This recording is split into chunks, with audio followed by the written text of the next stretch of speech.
So let me get that going, just in case you guys want to listen back. So for this section, we're just going to talk about kind of the overview of pediatrics. And then tomorrow we'll start getting into what I call the review of systems, where we talk about specific things starting with cardiac. Okay. So when we are taking care of our pediatric patients, there's several things that we want to keep in mind. Family-centered care is not something that we use just in, oops, I went too far, sorry. Not something that we use just in, it's just like playing, I'm sorry. Mhm. There we go. All right, please do mute yourself so that there's not background noise for other people. It can be very distracting. All right, so when we talk about family-centered care, this is something that we see in all of nursing, but it does become a little bit more important when we're talking about our pediatric patients, for the fact that typically it's the family that has the consent, right? They're going to be able the ones to help really direct the type of care that we're going to provide. When we talk about that patient-centered care, it really becomes family-centered care here. We want to include the family as much as the family wants to be included. One of the really big things that we do in the NICU, the NICU is a very traumatic experience for everyone that's involved. Could you please mute yourself if you're not already muted? There's a lot of background noise that I'm hearing on my side. Thank you. No one really wants their baby to come into the NICU. It's not something that anybody plans. Even if you think that you might deliver early or you're having a complicated pregnancy, the hope is for everyone to avoid the NICU. So when we have families that come into the NICU, the biggest thing that we try to instill is that we want them to be a part of the care. There's so much of the care that we're doing as NICU nurses that the parents can't do, but there's a lot of things that we can do to encourage them to bond, right? We know that, or if we don't know, we should understand that initial time, once that baby is first born, that bonding is so important. And since most of the babies in the NICU can't go directly skin to skin or can't really be held because they're not very stable, there are small things that we do, such as letting the family change the diaper or take the temperature, or anything that's really not going to be, a sterile procedure or something that the nurse explicitly needs to do. We want to try to include them as much as possible. Okay. And then when it comes to making the plan of care for our patient, we want to make sure that family feels encouraged to be part of that. All right. The other big factor that we have when it comes to providing care in pediatrics is providing something that's called atraumatic care.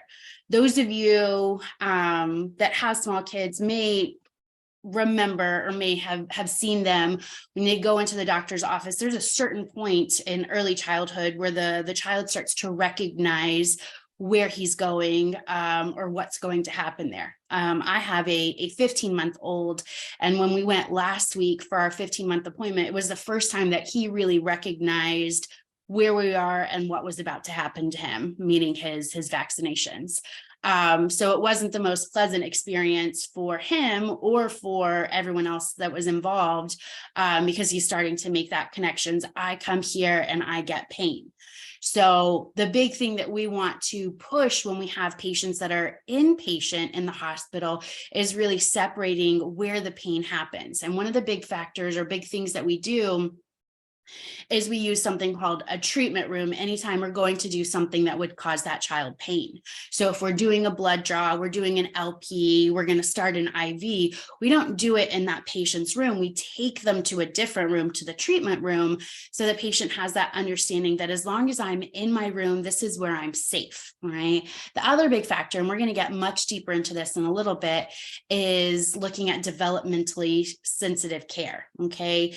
So when we're providing developmental care, we have to think about Erickson, who helps us communicate with patients based on how old they are. Okay. So obviously when I'm talking to an infant, she's not going to understand any of the words that I'm using, but the tone that I use, the way that I communicate with her is going to help her feel safe. All right. Same with our toddler, doesn't really understand the words so much that we're saying, but we try to explain it in a way that he may understand. We can use props, we can use dolls, trying to explain.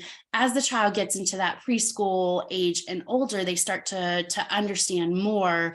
And so keeping our explanations at a way that they understand is going to be really helpful. Okay.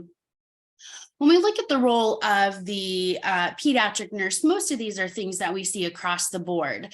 The big difference is that we really want to push that family-centered care, because it helps the bonding, helps the family feel more connected during that experience. And then that big factor of developmental care, right?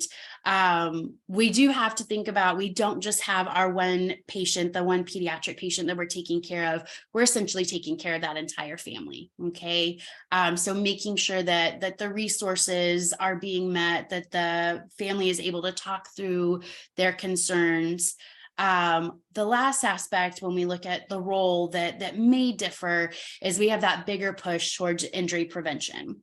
And a lot of this is geared towards where the child is at. I don't have anyone in the waiting room right now.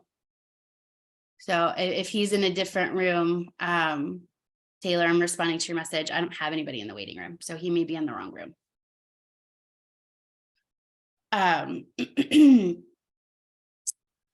Thank you. So where was I?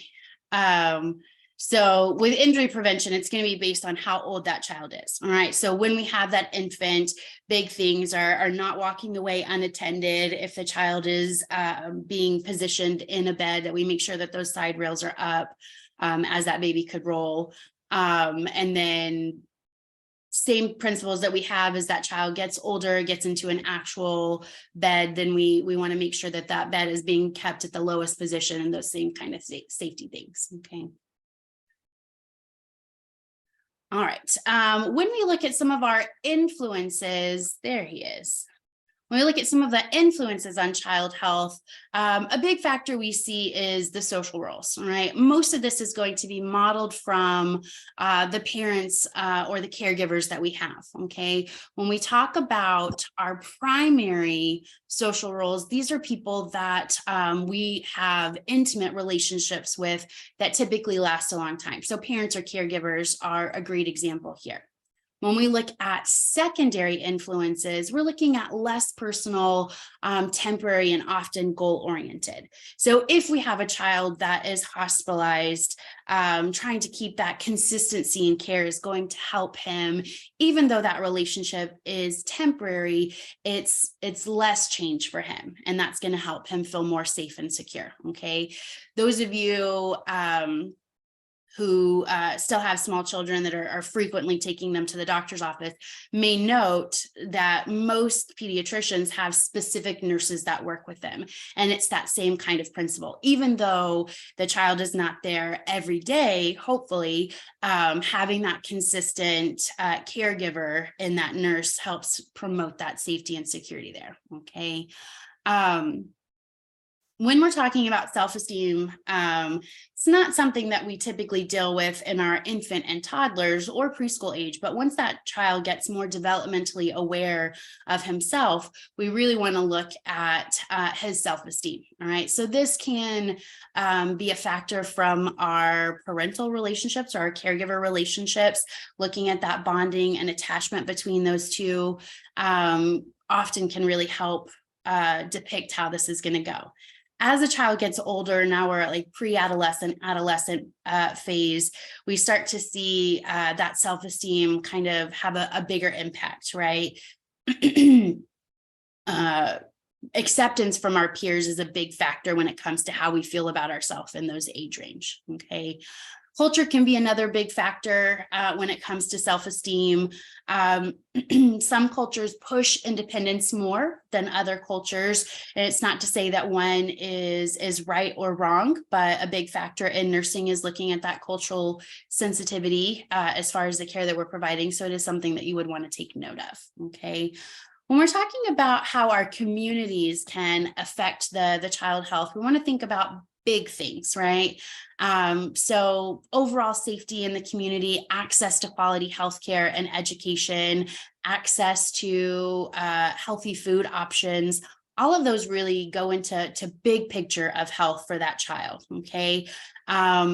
How that community really sees or really looks at the health of their children really has a major impact. Okay, so if a child or if a community knows that safety is a big factor, or they have a lot of parents that work late hours, so getting that child in a safe environment until that parent or caregiver gets off from work. They may start an after school program, right? So there's somewhere safe for that child to go. He doesn't get into trouble. He has someone who's looking out for him, okay? Peer groups we mentioned briefly, but here we're talking about adolescent, okay? Here we're talking about Erickson. There are some developmental time periods where we start to really push the boundaries, where safety could be a concern.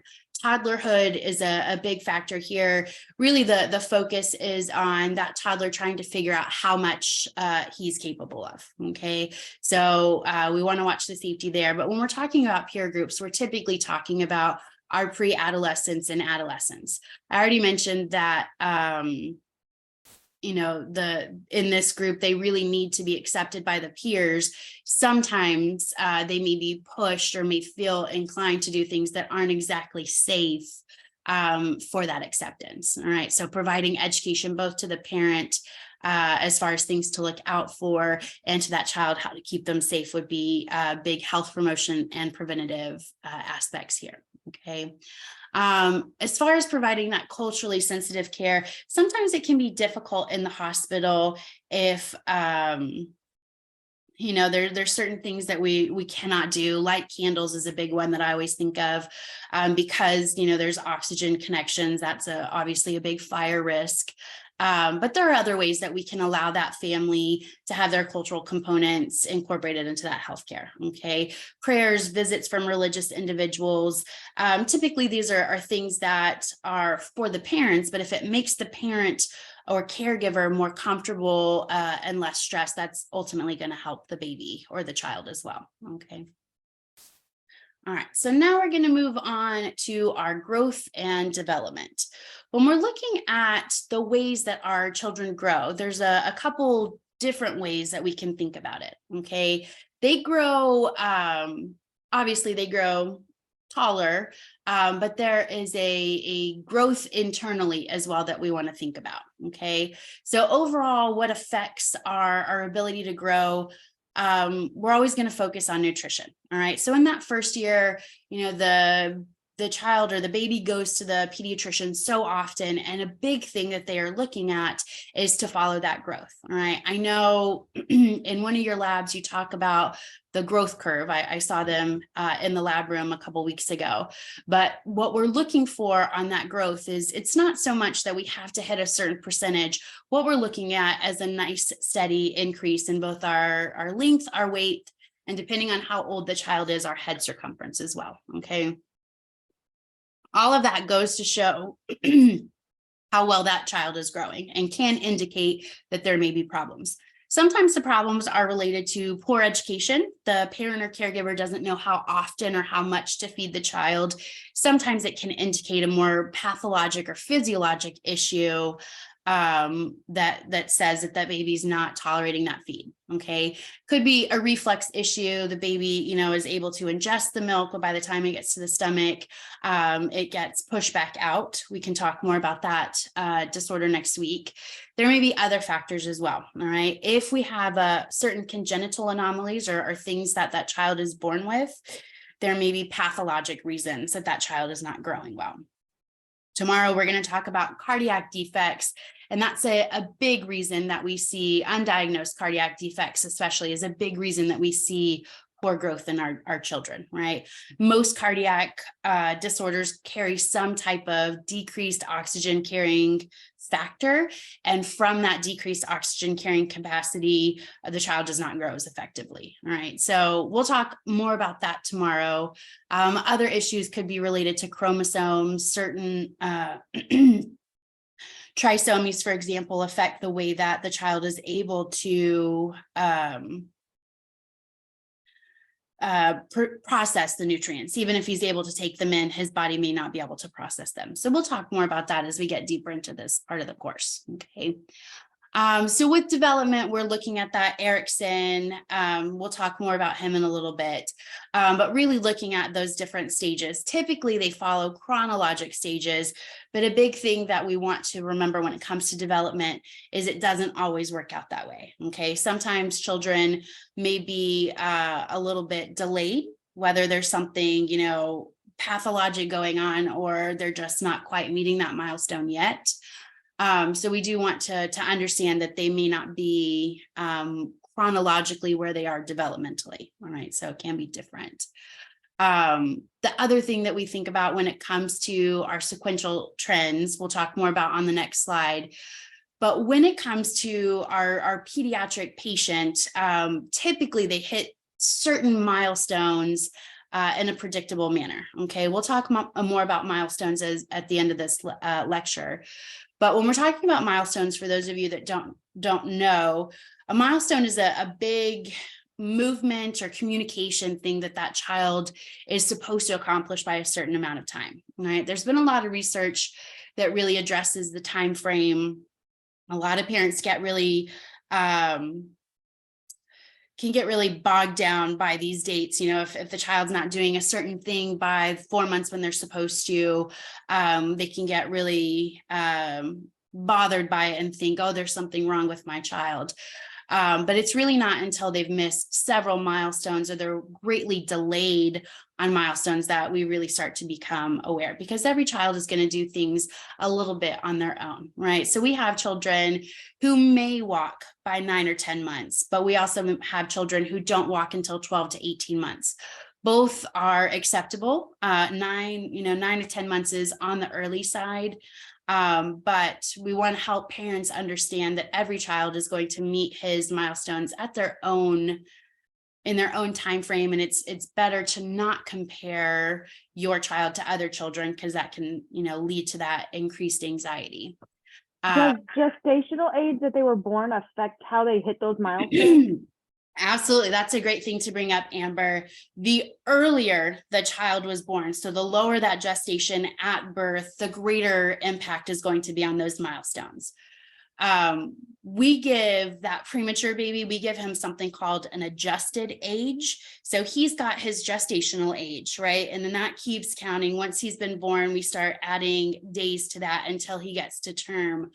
But once he gets to term, he gets something called his adjusted age, which means he may be 8 weeks, but because he was born at 24 weeks, we give him an adjustment. That wouldn't be enough. He may be 16 weeks old, but because he was born at 24 weeks, we give him an adjusted age, which really gives him permission to not hit that milestone. Okay, so we don't expect a premature infant, especially a very premature infant, to hit those same milestones. So he's going to get a grace. He's going to be followed even more carefully than your average pediatrician or average pediatric patient, because the potential for him to be delayed is greater. Okay. So if we are looking at a 24-weeker, typically we send that baby home from the NICU with access to speech therapy, physical therapy, occupational therapy, knowing that they are most likely going to need some more assistance than the pediatrician would be able to provide. Okay. That is a great point. Thank you for bringing that up.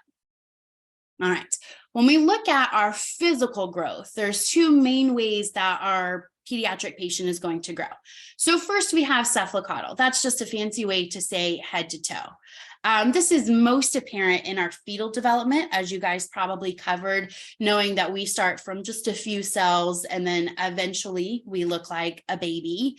But it also looks at our growth of it continues after that, right? That first year of life is such a huge point of growth for the child. We see him grow several inches within those first couple of years, and all of that is part of that head to toe growth. Okay. We also see it in the neurologic growth as far as those milestones, what a baby is capable of doing, right? So before we can walk or before we can purposefully move our hands, we have to have head control. Okay. So looking at how those milestones add to, how they increase, they're all tied into that neurologic development, right? So we have head control, then we move on to slowly adding in some locomotion. So we start kind of, creeping or crawling where we're moving a little bit. That is going to eventually progress to walking, okay? The other way that we grow is through something called proximodistal, right? So we go from the inside out. Another great time to look at this is, have an example of this growth is during fetal development, right? Our central organs, so we start with our brain, everything stems down from that.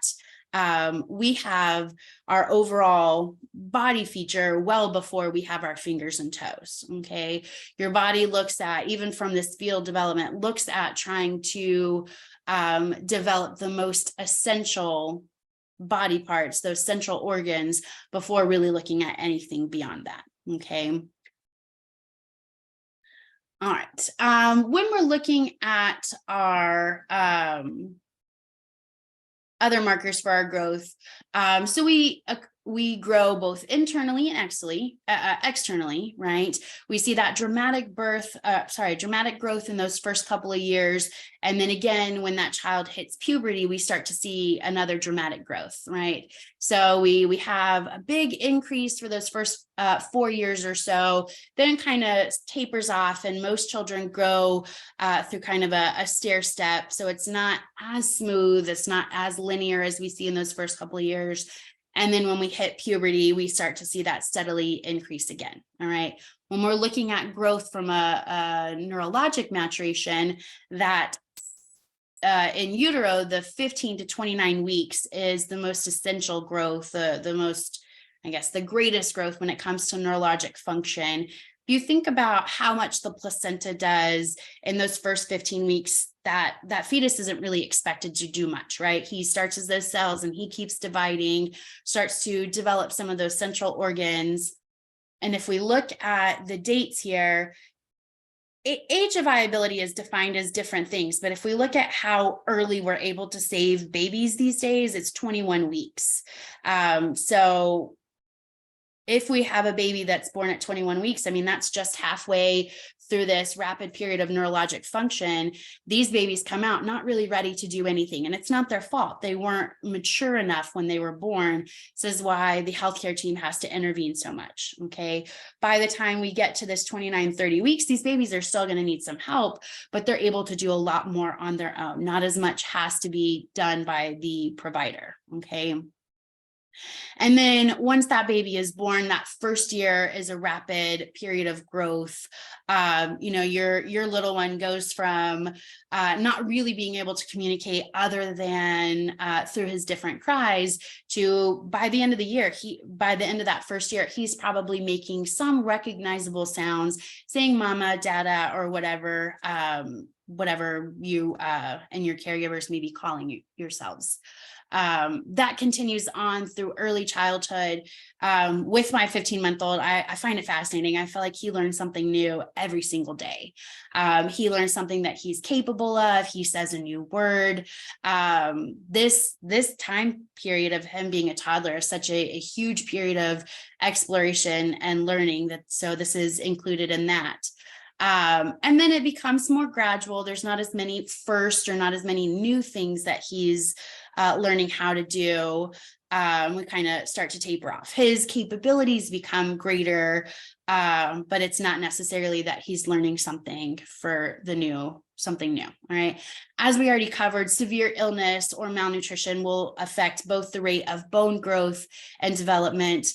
Essentially, it all comes back down to that oxygen carrying capacity. Okay. If we think about it from a pathologic standpoint, we could look at cardiac or chromosomal issues where the body is simply not able to function effectively.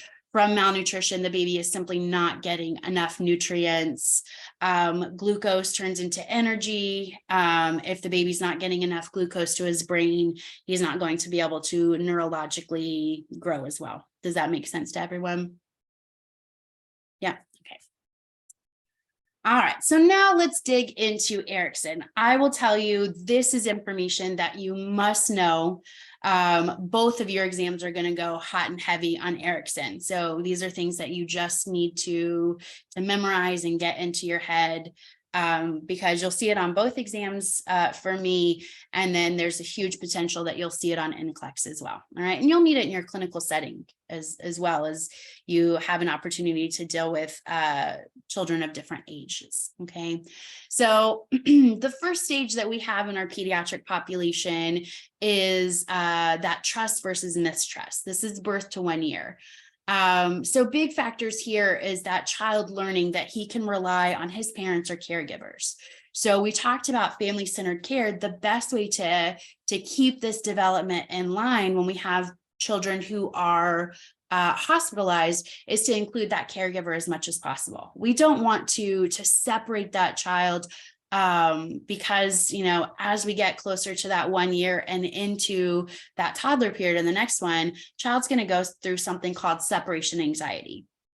And it varies differently for every child. Some children are more impacted by it than others, but we want to encourage that parent or that caregiver to be there as much as they possibly can.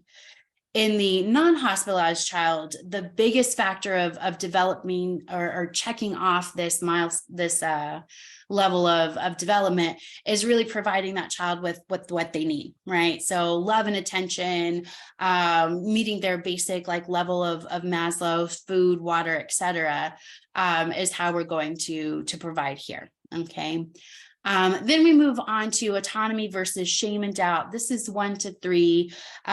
Big thing, you know, I already said that this is our toddler. He's going to be pushing the boundaries of what he's capable of. This can be a really difficult or frustrating time for parents. You know, I try to give my child as much freedom as I possibly can, but safety obviously is still a big factor. So as he's walking or trying to go up and down our stairs, you know, I have to try to let him, but keep him safe. It's not as bad now, but when he first started walking every day, I had a near heart attack, because he would do something crazy and I'd just be like, oh, why are you doing this? But it's all part of him developing that neurologic capability, but also that physical capability as well. So we want to let the child explore, but we still have to keep him safe. Okay. The other thing that we want to do in this time frame, because that child is really looking at asserting his independence, is to give him choices. So if you had a hospitalized toddler, it's not, do you want to take your medicine? It's, do you want the red cup or the blue cup as you're taking your medicine? And parents incorporate these same things, right? You know, you don't say, do you want the banana or the cookie? You say banana first, and then you can have a cookie, or whatever compromise you have to make with your child. Okay. So the more choices that we can give that child, the more he feels like he's in control, the more willing he's going to be with whatever we may need to do with him in the hospital. Okay. The next stage is initiative versus guilt. So now we have a 3 to 6 year old. You know, in that toddler period, it really, when we're looking at safety issues, it really just has to be no. You can't really try to explain cause and effect to that child. Don't touch that hot stove because it will burn you, because he's just not going to be able to process that. We really just have to focus on keeping them safe. Now in this new phase, this initiative versus guilt, now we want to try to put that cause and effect on it, because they're going to start to understand. And as we start to build our moral compass, really being able to understand that right and wrong, this is really where this starts. Okay. So rather than it just being about pushing boundaries, the child starts to process, is this a good choice? Is this something that I should be doing? Doesn't mean that he's going to make the right choice. That's why we have to have parents and caregivers to help explain. But from the nursing standpoint, this is where we have to explain things honestly. if you have to start an IV on the child and he asks, is it going to hurt? We want to say yes, but only for a minute, or only it's just one big stick and then it will feel much better once we finish, or however you want to explain it. If we start by lying to him, that's going to affect his ability to trust not only you as the nurse, but it could affect his trust with his parents or caregivers as well. Okay. Then we move on to industry versus inferiority. This is for our 6 to 12-year-olds. This is where they really start to understand what's going on. We still have to think about explaining to them from that developmental standpoint. Obviously, how I talk to a 6-year-old is going to be different how I talk to that 12-year-old, even though they're all included in the same time frame. We start to be more open with what we're really doing, especially from the nursing standpoint. All right, if there are things that we want them to do, we want to give clear expectations of what they want to do, or what we need them to do.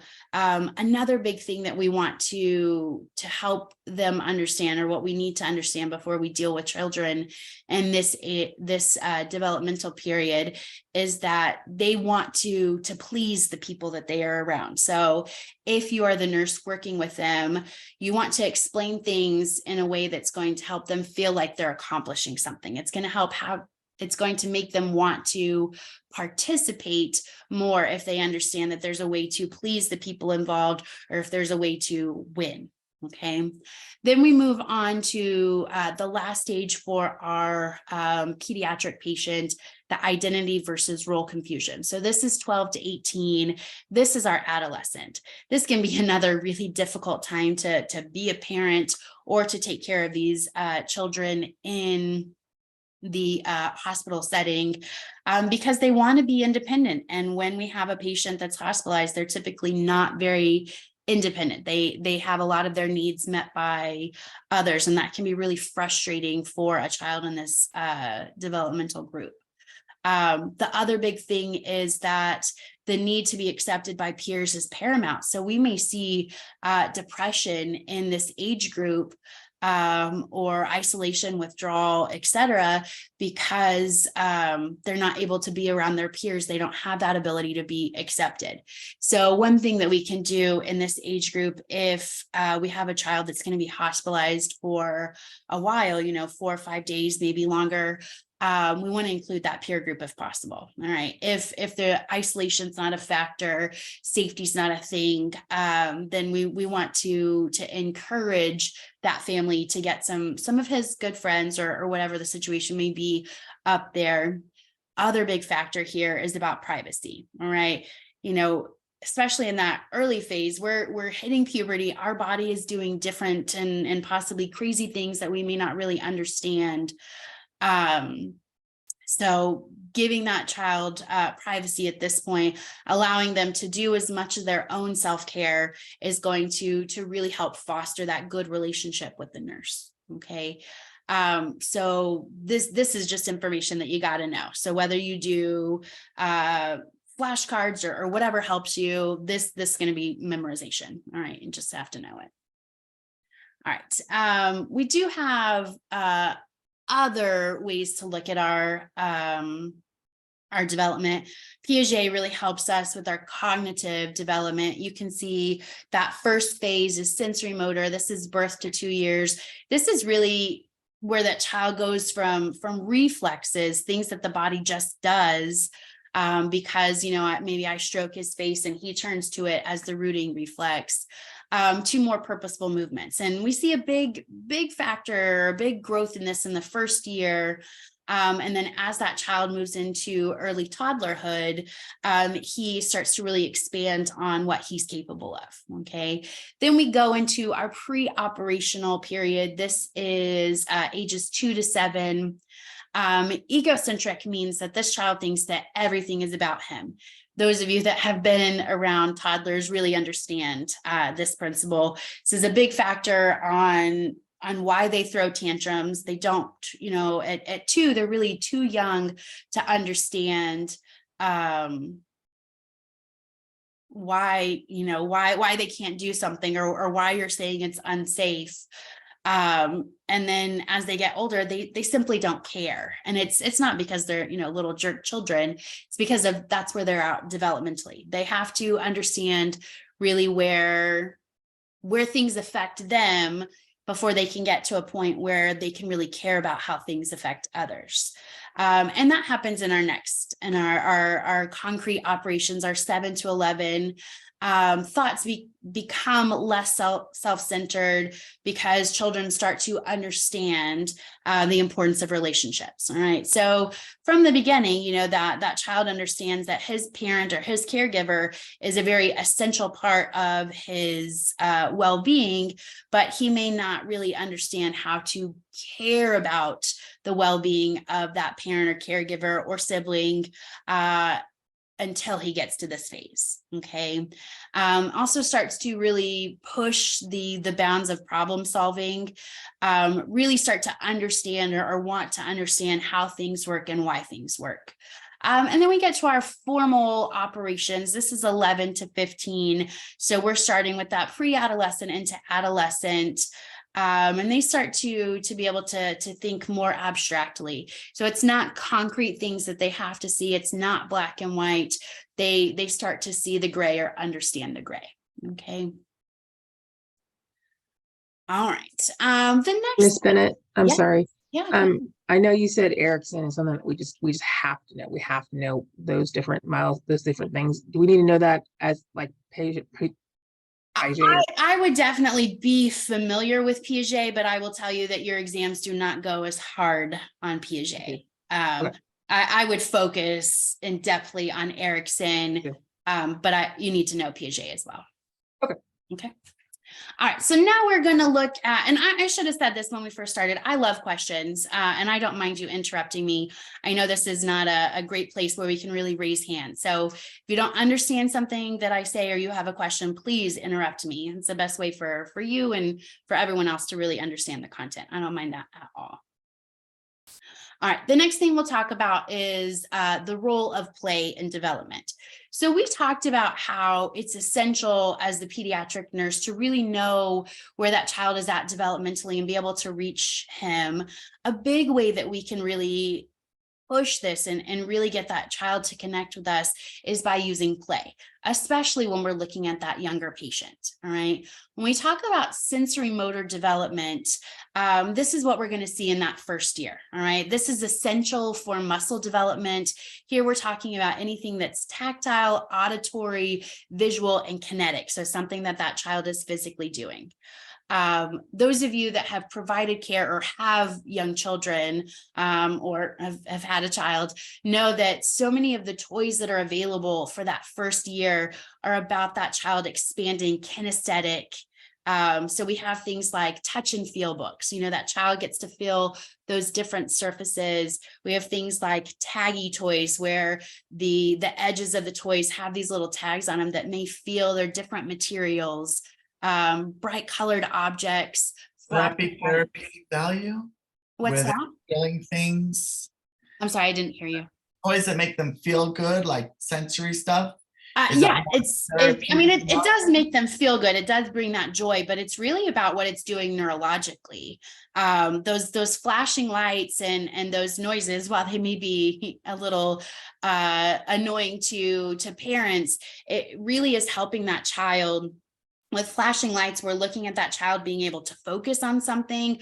We're looking at his eye development, going from seeing, when babies are born, they see shadows. As in that first year, as their eye development increases or their capabilities increase, they really start to be able to focus, and having something to focus on really pushes that development. And then musical instruments can be something that they're doing tactily. But it can also be something that they're hearing that, so it helps their hearing development. So some of them just seem like they're annoying, but a lot of them are developed to help this sensory motor development.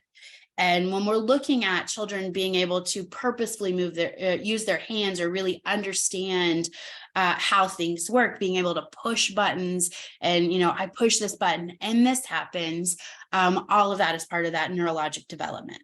Okay.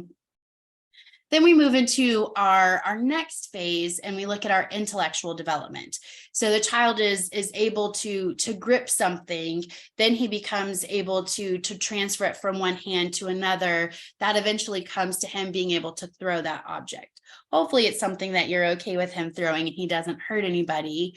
But they really start to understand the characteristics or the functions of things. Parents and caregivers can help this by reiterating what the child is probably being able to understand, right? So I say, this ball is round, you can throw this ball, or this ball is blue. Even if I'm looking at my toddler, he's not really going to be able to identify the difference between blue and red, but it starts that early understanding. All right. The research shows the more that we talk to our children, the more that we explain even the nonsense, that we're, I'm going to the bathroom. I'm going to wash my hands after going to the bathroom. Doesn't really, that child doesn't really process what you're saying in that moment, but it all starts that early development. And the research shows that the more the parent or caregiver does that, the more it helps that child build his own communication skills. And what we tend to see in these children is they're early talkers. There's increased language development that is ultimately going to help them in the long run.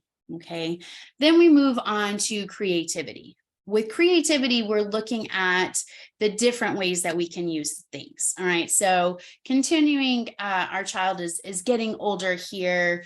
This can happen in solitary play, meaning that child is playing by themselves, or can happen in group play, they're playing with someone else. Okay. So they're building a tower with blocks, right? Initially, we start out, I'm just capable of putting one block on top of another, or maybe I'm just banging the blocks together, all right? I'm holding them. I don't really understand what they're doing yet, or what I can do with them.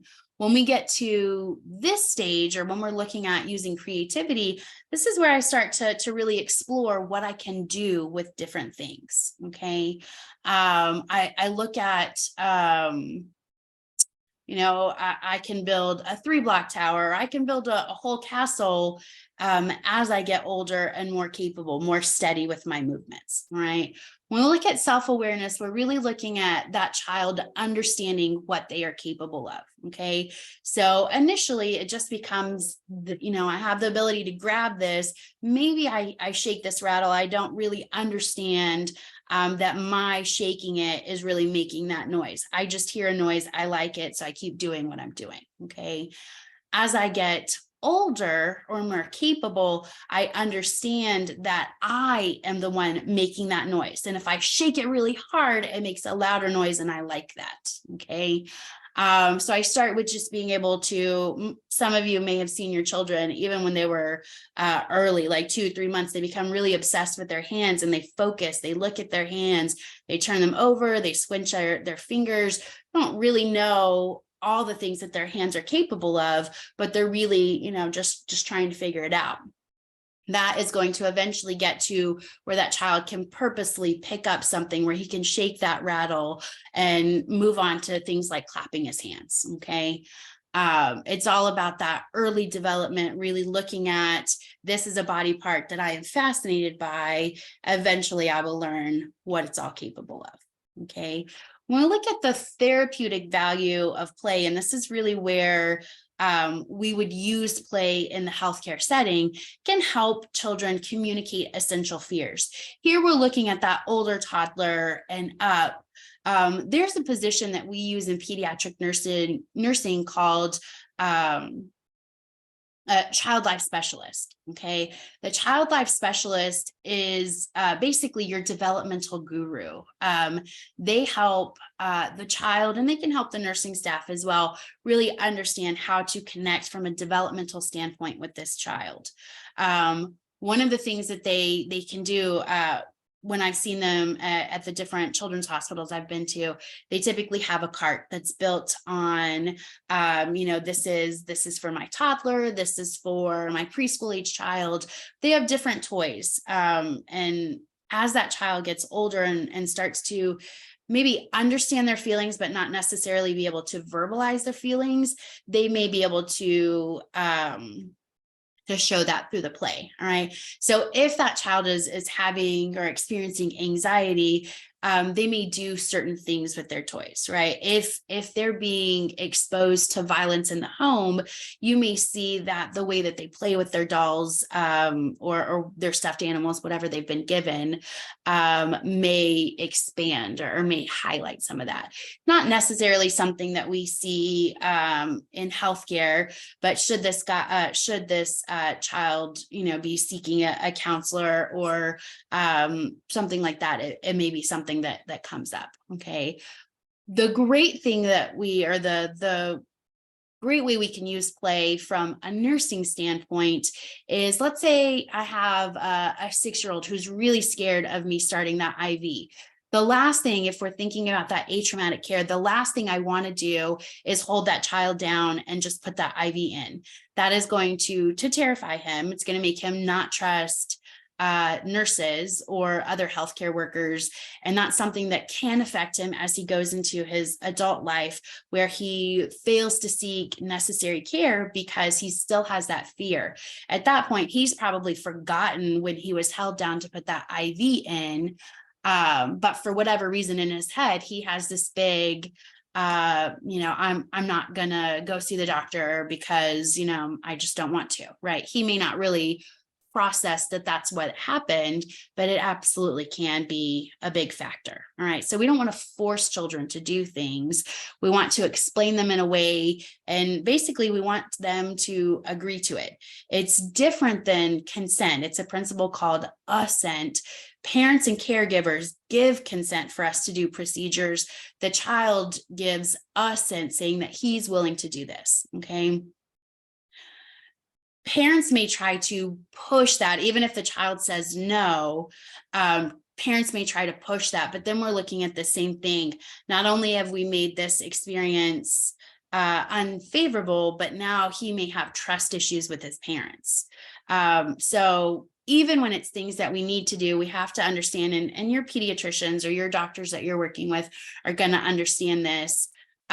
Sometimes we have to let that child have some time to think about it, and we may have to reapproach that later. Okay. A great way that we can use play to help with this assent is to do things like start that IV on Mr. Bear or whatever is important to that child, so he can see that Mr. Bear did it. It's okay. He's going to be okay. And now we can do it on you. So it can kind of help facilitate the needs that you have, the things that you need to do for that child by alleviating some of his fear. Okay. When it comes to moral value, now we're talking about older children. We're looking at children in that preschool, probably late preschool, school age child. This is the way that your play can really help contribute to moral development. For example, playing by the rules, sharing, being fair. These are things that we start teaching our children in that toddler period, but they may not really understand or really be capable of it, especially sharing, until they're a little bit older. All right. This information is also going to be something that you really want to understand moving into your exams, how we can use play, the purpose of play, and what the different components are here. Okay.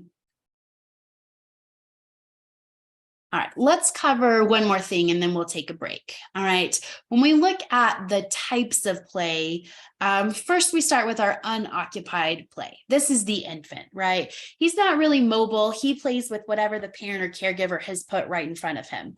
When we talk about, on this slide, we talked about that sensory motor development. We talked about those different toys that are available. This another big reason that we want things to flash, or we want them to make noise, is it's going to get that child's attention, and it could push him to wanting to get to that object, meaning that he may try to crawl to it. Okay. In this unoccupied play, typically the child is not mobile. Like I said, it's whatever we've put in front of him. Could be during tummy time.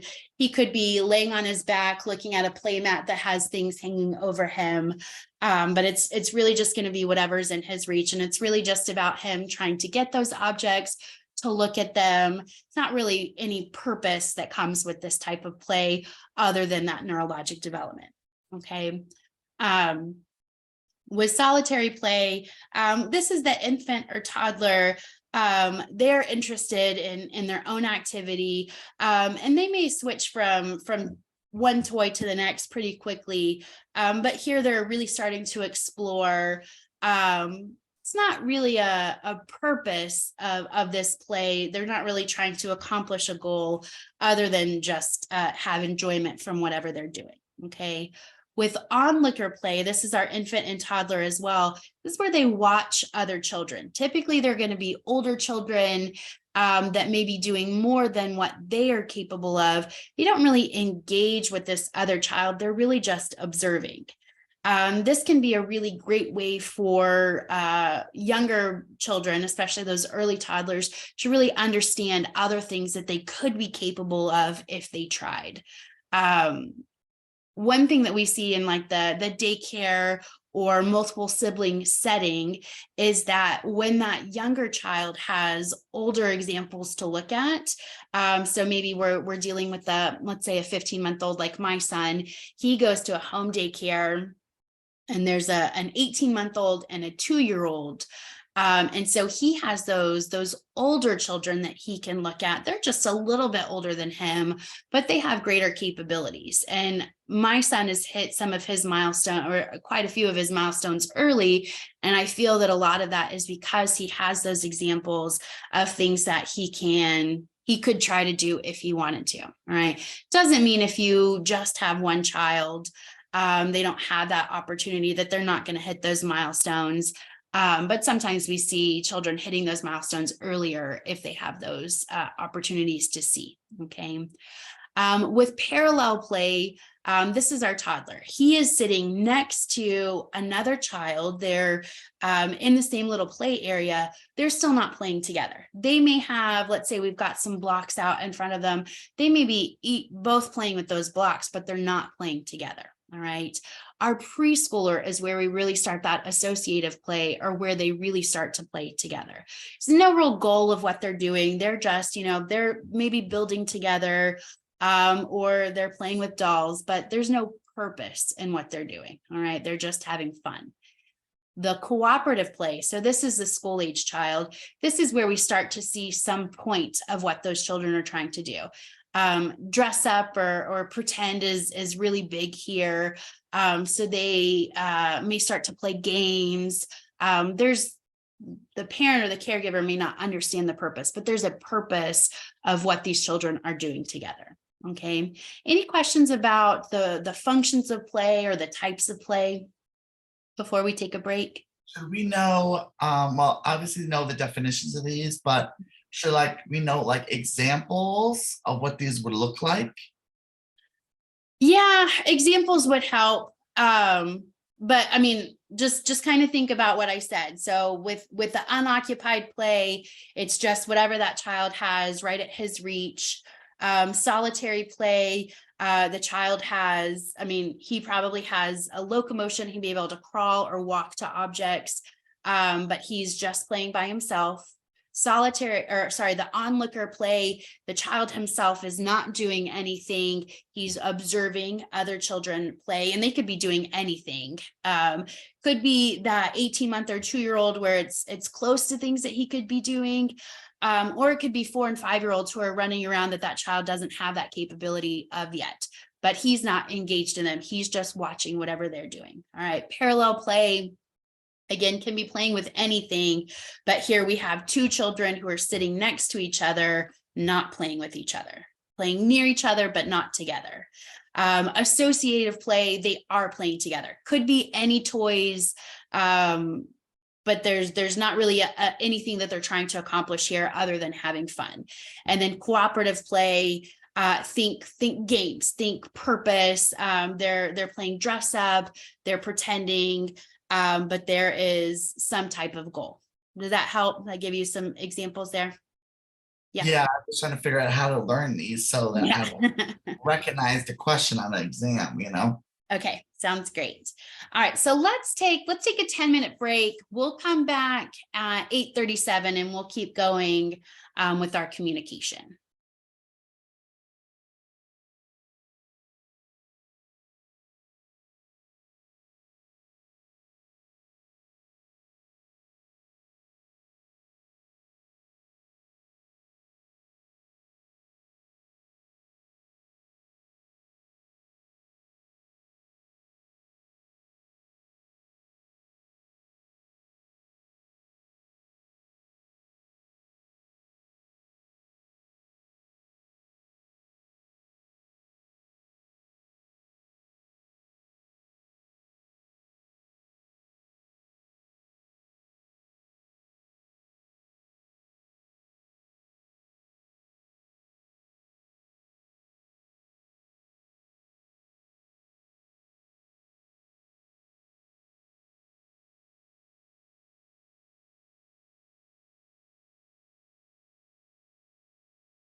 All right, let's keep going. So I forgot to put pause on the recording when I started the break. So sorry for the dead silence when you listen to that later. I'll try to remember tomorrow. All right, so we're going to talk about communication with our pediatric patient. So as I said earlier, you know, in that first year, or until that child starts to have some actual words that he's saying, the way that children communicate initially is all through crying. When you spend enough time around a baby, you learn that certain cries, the way that it's, you know, the tone or the loudness, the length of the cry, they are specific to the needs, right? The longer you spend around that time, the more you're going to understand, oh, my child is tired. Oh, my child is hungry. Oh, my child just needs some love. Okay. So those different cries mean different things as you start to understand. The other thing that we want to understand, and this is great for the nurse and the caregiver, the parent to understand as well. Infants respond to nonverbal cues as well. All right. So if a mother is really anxious as she's holding her child, the baby is going to pick up on that. Okay. So we want to try to encourage our parent or caregiver to be calm. A lot of that is going to come from providing them the type of education that they need. Okay. So if we give them what we call anticipatory guidance of knowing what we expect to come next, it doesn't mean, okay, this is 100% what's going to happen. But if we give them kind of a, you know, they're just being admitted, we tell them how things typically go. All right, your doctor's going to come in and see you. We'll decide what to do as far as the child's plan. It may involve some lab testing. He may need an IV. Getting the parents some time to wrap their head around what we may need to do to their child is typically going to help them kind of alleviate some of their fears. That fear of the unknown can be the worst thing that can cause that anxiety. Okay. Other ways that we may see that infant communicate, especially as they get a little older, is something called a coo. All right. So it's just a little, I don't know, kind of sound that they make. You can think of it as that gaga kind of sound. Nonsense, right? It doesn't really mean anything. They learned that they can do this, and so they start to do it. Okay. So it's another way that we may see them. Typically it's something that they're doing when they're happy. Okay. In early childhood, remember we said that they're going to be egocentric. It's all about how it affects them, what it means to them, whatever it is that we're doing. So they're not really going to understand long explanations. They're not really going to understand that cause and effect. So we want to be direct and simple with how we're communicating here. All right. That school age child, and I would say that this starts in that preschool age as well. They want explanations. Again, those of you that have been around children often know that somewhere typically around 4 and 5, children start their why phase. You explain something to them or you say something to them and they say, but why? And that but why can go on until you find a way to end it. We see that in the hospital as well. But why do I need an IV? And you have to explain it in a way that's going to make sense to them. Doesn't mean that the questions will stop, but we want to give them the best opportunity of really understanding what it is that we're trying to do. Okay. And then for our adolescents, that confidentiality is important.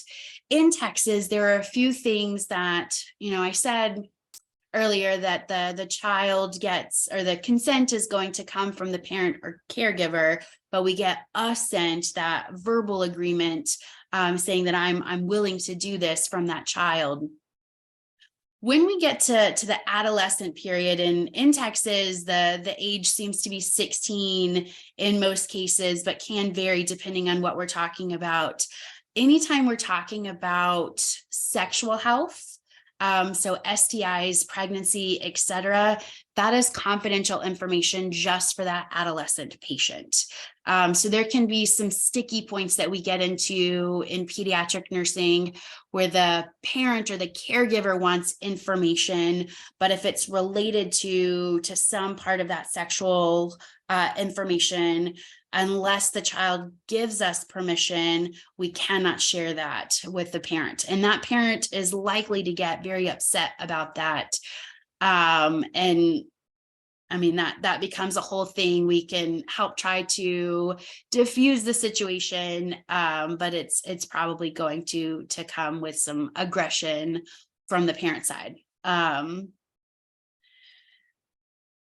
You know, it's one of those things that it's hard to deal with, because the parent wants that information, but we have to promote that privacy. If we want this child to trust us, we have to promote this privacy. Okay. The best way for us to approach this while we're talking to that adolescent patient is to say, you know, this is your information, but because you're on your parents' insurance, it's likely that they are going to find out what is happening anyways. So it would be best if it came from you. All right. Any STI testing, any pregnancy testing, the results wouldn't be in that in those charges or whatever that parent may see on that insurance invoice, but the testing is there. And typically if we're doing testing, it's because the child has said something that expresses a need. And so that, you know, we go back to that whole, the unknown is what creates the most anxiety. So having a conversation with that child to help them understand why they should communicate with their parent or caregiver is likely to alleviate a lot of that emotion that will come with that. Okay. Sometimes we have to be really creative when we're talking to children, especially when we're looking at that preschool, school age, where they know some things, but not enough. That can be a really hard time to help them understand some of the procedures that we may need to do and to really get that assent from them because they want to be in control. All right, the next thing that we're going to talk about is our physical assessment. I will tell you, you do need to know the normal vital signs for our different age groups. I'll post this as soon as we're done with the lecture. You'll have a couple questions on your exam, and it's going to be helpful in your clinical setting as well. What I recommend that you do is create a badge buddy, you know, just something that you clip onto your badge. So whether you write it out or tape it out or type it out, really just looking at the differences. But when we look at trends, a good thing to keep in mind is that our pulse and respiration starts really high when we're young, okay, when we're a newborn. So heart rate's going to be about 110 to 160. Respirations in a stable baby is going to be about 30 to 60. And the reason that they are higher when they're younger is these organs are smaller. They're not as capable as they will be when they get bigger. Okay. So as the child gets older, pulse and his respiratory rate tends to trend down. Okay. By the time we get to 13 to 18, so our adolescent, those vital signs are going to mirror our adult vital signs, our normal vital signs there. Okay. Our blood pressure, however, is going to trend up. So our blood pressure starts really low. Average is like 65/40 for our newborn. And as that child gets older, then it's going to trend up. And if we think about what our blood pressure is, it's the amount of force that blood needs to circulate through the body. You know, our body is small. It doesn't need as much force. As that body gets bigger, it needs more force to get all the way down to our toes and come back up. Okay. So I'll post that just so that you have that information, but you will have a couple questions on your exam that says, you know, it's going to give you some vital signs. It's going to ask you what to do with that information or what you would do. So just other information that you have to know, but I'll post that, and you may see different things when you're in the clinical setting. There are some different values that are accepted, but as long as you understand the big principles of, we expect that newborn to have a pulse of 110 to 160. If we're in that range, we don't have concerns just based on that number. If our newborn has a pulse of 200 or a pulse of 50, now we have concerns. That's the big thing that you need to understand. Okay, just looking at those normal ranges. And understanding the pulse and the respiration is going to be the most important. All right. But And for pulse and respiration, when you say, what do you do? Would it be the same kind of thinking as for an adult, what you would do? Absolutely. Yeah. If you are thinking, you know, let's say that, okay, I said newborn respirations are 30 to 60. Let's say I've got respirations of 75. So my patient is tachypnic. Things that I know that I need to do first, I need to do a thorough lung assessment, right? I'm going to listen to those lungs. I'm going to check his pulse ox. Based on that information, I'm probably going to call the provider. All right. May have the option to put on oxygen. In this period, typically I'm going to call the provider before doing anything else. Okay. But a lot of it's going to be exactly the same thing. We still have that same airway, breathing, circulation. That's our priority. None of that changes. The big point here is to understand what's normal. And so it's going to help you on these exams, but you're going to see this. You could potentially see this on NCLEX as well. Okay. So it's just good information to memorize. I know there's so much memorization, throughout this program. If you want to go into pediatrics, I think it helps really push that. If you don't, I'm not offended, but it is information that you need to know. So I think the Badge Buddy is a great way to help push that in. But really, as far as what you do with that information is going to be very similar as what you would do. I would say probably more cautious in the pediatric, especially the younger the child is. We're going to turn to the doctor a lot more than we would. In the adult world, we typically have a lot of standing orders that could protect us. But because, you know, when things start to go bad in our pediatric patient, especially the infant or the younger the patient is, things deteriorate so rapidly that it can be harder to turn that corner. There's not as many compensatory mechanisms developed in that young child. We have to be more aggressive with our treatment, and more aggressive typically means notifying the provider as soon as we start to see that elevated respiratory rate, or as soon as we start to see those signs of respiratory distress, because we have to intervene quickly, or our child is just, he's not going to be able to compensate, and we're going to see respiratory arrest a lot easier, a lot more quickly than we would see in our adult population. Professor Bennett, is this not a slide? Because the slide that we're seeing just has physical assessment on it. There's no other information. Nope. That's why I said I'm going to post it for you. Yeah, I'll post these, the vital signs. It doesn't really work into, it's not printed on a slide, I guess is what I'm trying to say. And because this is a blueprinted course, there's only so much I can do to the slides. But I will post it for you as soon as we're done with this, just so you have access to that information. All right, so moving on to our physical assessment. This is going to be very similar for what we do with our adult patients. The difference, or what we have to keep in mind, is that there are certain ways that we have to approach it. So for our adolescent, our pre-adolescent, head to toe is typically just fine, all right? But when we have an infant, we may have to change that head to toe so that we're getting the most accurate information. Those of you that have been around young infants know, as long as they're swaddled, they typically are calm. The minute we start to unswaddle them, they go from 0 to 60 like that very quickly. So before I unswaddle that baby, I would want to listen to his heart. I'd want to stick my stethoscope down into that blanket and listen to him. I'd want to listen to his respiratory rate, because that's going to give me the most accurate picture of what's going on when he's at rest, because the minute I unswaddle him, he's going to lose it. All right, so my heart rate's going to be elevated. He's going to be crying, which crying is a great time to listen to respiratory sounds, but it doesn't really give me that accurate vital sign. Okay, so I'm going to do that first. If I can get down to my stomach and listen to those bowel sounds, I'm going to do that. Most of the time, you can't really get down there. But you listen to the heart, you listen to the lungs, you unswaddle that baby, you do the rest of the things that you need to do. You can calm that baby back down and have that opportunity to accurately listen to those bowel sounds. Okay.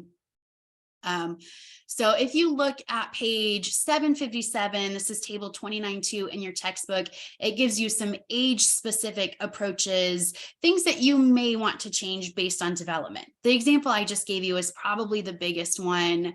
Another great thing that we do with physical assessment is try to incorporate the parents or the caregivers. So remember, that is when the child who has good bonding and good attachment is sitting with his caregiver, it's most likely to be the most calm. So what you'll see a lot of pediatricians or potentially pediatric nurses do is have that child sit in that caregiver's lap while he or she is listening or doing the assessment, because the child is going to be the most calm and the most agreeable.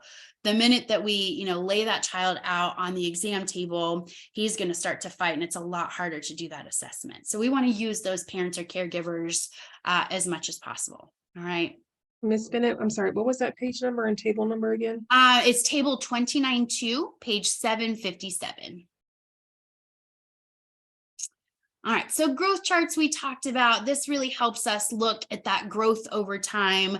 So we see a lot of marks in that first year every time that child goes to the pediatrician.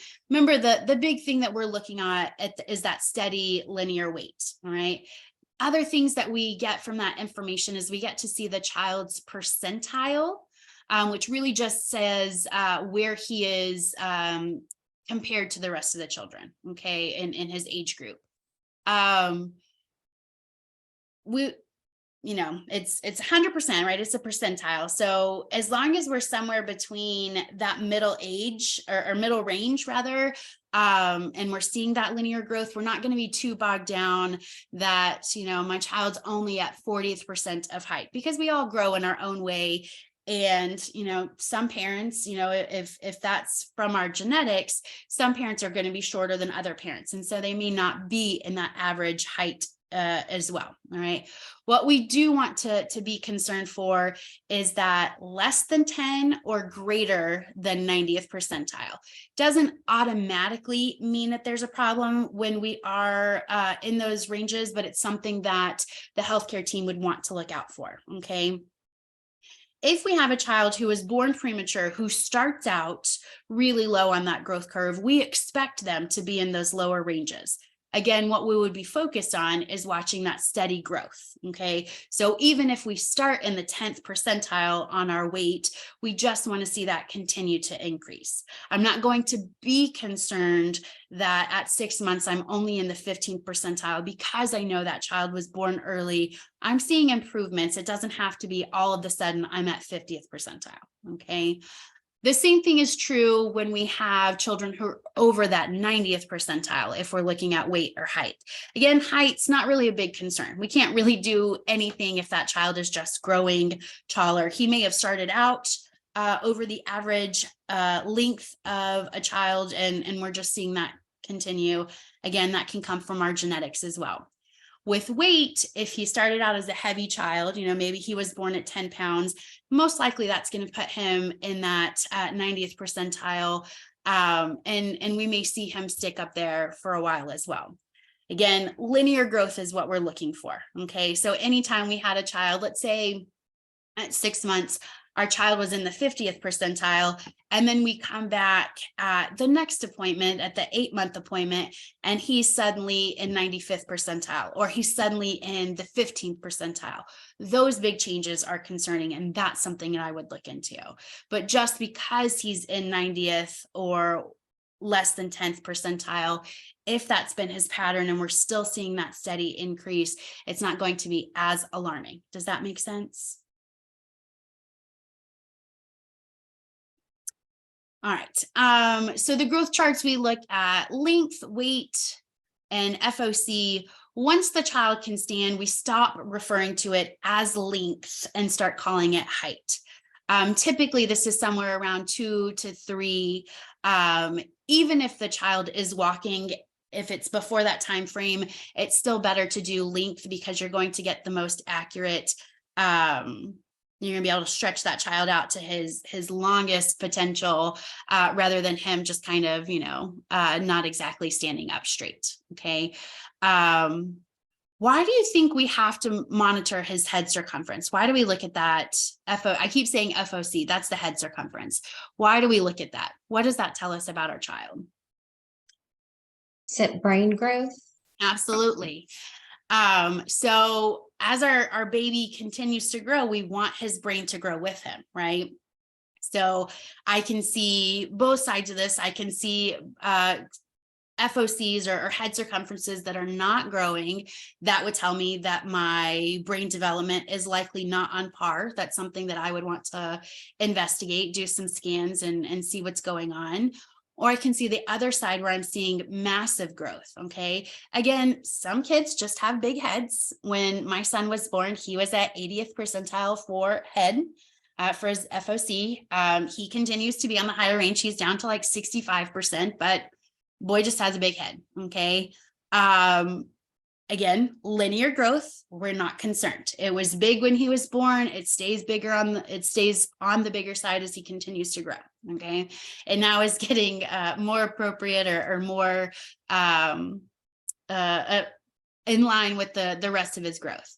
What I would be concerned about is a kid that had a normal or within that average range head circumference, and then all of a sudden my head circumference is really big. Or a child who was born and had a much larger head circumference than normal. Things I would be concerned about first and foremost is hydrocephalus. We'll talk about that condition in a couple weeks, but essentially what happens here is we have too much CSF or we have CSF that is not draining effectively. Okay. So either one of those conditions is a big problem. It's going to put pressure on the brain, meaning even though that head is growing, it's not really growth of the brain that's happening. It's just that added fluid. So definitely want to be aware if we're not seeing growth, if we are seeing too much growth, again, just we want slow and steady. Okay. As far as temperature, that the document I'm going to post in just a little bit is going to have the temperature ranges on there. Typically, these are the same. I mean, we have normals based on protocol. Typically 97.6 to 99.6 is a good range of a normal temperature. Okay. You may work in certain fields where looking at that 99.6 is where you start calling it a potential temperature. I will tell you, for the point of these exams, you're not going to have anything that's on the cusp. You're going to have something that is like a 95 that is egregiously low. Or you're going to have 101 that is evidently high. Okay. When we look at our temperature, it's not so much that there's a huge difference between the age groups. The big difference really comes from where we're getting that temperature. Okay. Again, not really something that you have to bog yourself down on with that information. Just look at that wide range. If we're between 97.6 and 99.6, we're not going to call that too high or too low. We're going to call that our normal. If you have a question that is about a temperature on your exam, it's going to be something that's very obvious. All right. That 95 or that 101, you're not going to be like, well, was this, it's 99.2. Is this technically, it's not going to be any of that. It's going to be very obvious. So don't let that be something that you get in your head about. The main reason that we have different ways of taking that temperature is one, that it's developmentally appropriate for our child. Okay. So oral temperatures are not something I'm going to do with my infant because I'm not going to force them to hold their mouth shut. That would be the only way to get an accurate one. So axillary or temporal is going to be how we most likely would do it in that younger age. And I feel like most places have moved to temporal because it's non-invasive. The child doesn't fight it as much. I just want to correct the page number. It's 757, not 727. See that in the chat. you get less fight from the kid. All right. If we needed a super accurate temperature, we're going to go rectal. Rectal is not something that we want to just jump to because we can cause a lot of trauma, especially in our young baby. But if we're looking for most accurate, that's where we're going to get that from. Okay. When we are looking at when we're looking at respirations, we do have to watch in the abdominal movements from our baby because they don't have as great a lung expansion as we see in our older children. All right. We also are going to count respirations for a full minute in the infant period because they are normal irregular breathing. All right. It's normal for them to have irregular breathing. But what we often see is catch up breathing, right? So they'll breathe, and then they'll breathe, and then they won't breathe for a few seconds, and then they'll go back to that normal breathing. That is a very normal pattern in that newborn or in that early infant, nothing to be concerned of, okay? For our blood pressure, we said that this is going to trend up with age. By the time we get to that adolescent, it should be very close to that same blood pressure that we see in our healthy adult. For our children less than 2, we have to use an electronic blood pressure. We cannot do this with a manual blood pressure because it won't be accurate. We can get cuffs that are that small, but their vasculature is so small that even though I can find that good brachial artery, me being able to listen to those sounds, it's not going to be accurate enough for a good blood pressure. So I'm going to do everything under the age of 2 is all going to be electronic. Okay. Obviously in the NICU, we do a lot of blood pressures because it's a great sense of, is this child doing okay? But we don't do it as often if the child is healthy. Man, I feel like my time just went away so quickly. All right, for the physical assessment, this is going to be the same thing that we would expect to see, the same way we would describe it in the adult as the way we're going to describe it in our patient, our pediatric patient. Respiratory rate, even an unlabored, clear and equal, none of that really changes even with our newborn. All of those sounds that we want to hear are going to be the same. The way that we would describe our extremities, joints, muscles, all of that is exact same. When we get to that last point of neurologic, this is where we see some differences, okay? So we look at that cerebellar function in our older children. We look at posture, gait, fine and gross motor skills. We can check our cranial nerves when children can follow commands. But up until that point, we're just looking at reflexes. Okay, so I do my rooting reflex here. What happens here if I do this on an infant? He's going to instinctively turn, thinking that's a nipple. I would check my swallow reflex as well. I can do this while the child's eating. I don't have to do anything crazy, okay? The startle reflex, we come into a room if the baby, startles like that, or we also call that the Moro reflex, can also clap. If my baby does that, then his startle reflex is intact, all right? So reflexes are what we look at in that first year. All right, let's cover pain assessment. I think this is the last thing that we'll get through today, and then we'll pick it up tomorrow. So when we look at pain scales, this is something that we want to know, or you need to know for your exam.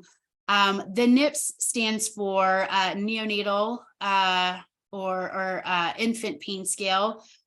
This is going to be all behavioral. That child can't tell us a number. That child can't really give us information about where his pain is. It's all going to be about his physiologic and behavioral components. So we're going to look at his blood pressure. We're going to look at his heart rate. If those things are elevated, it can indicate that he's in pain. We're going to look at his facial features. If he's crying, if he's, got his face scrunched up, if he's grimacing, that's going to indicate that he's probably in pain. The most common scale that you guys are going to see is this FLAC scale. This is the one that you want to be most familiar with. This is another one that is behavioral based. You can see face, legs, activity, cry, consolability. So we can use this on infants beyond that newborn period. You can see our differences. This is less than 2 months for NIPS and over 2 months for our FLAC. The long Baker facies, you've seen this on the face, that say, I'm super sad, I've got all these tears. We have a non-communicative patient, we can ask them to point. Can use this for 3 to 4 year olds, but again, it's really hard for them to understand, to kind of put that, this is how I feel and this is what I see. So depending on how well that child's able to communicate with you, you may or may not be able to use the long facies. With the numeric scale, we can use that for a child who one understands his numbers and the value there. Typically, we're looking at that pre-adolescent by the time that they really understand it. Okay. Not the best scale to really use for anyone under the age of 5, because they're really not going to be able to tell you. Okay. It's not listed on here, but another one that you want to be familiar with is the CRIES scale. That one is for post-op pain only. Okay. So FLAC is the one that you most commonly will see in that infant period. And then we switch to that facies. Okay. 3 to 4 year old. CRIES is just for post-op pain.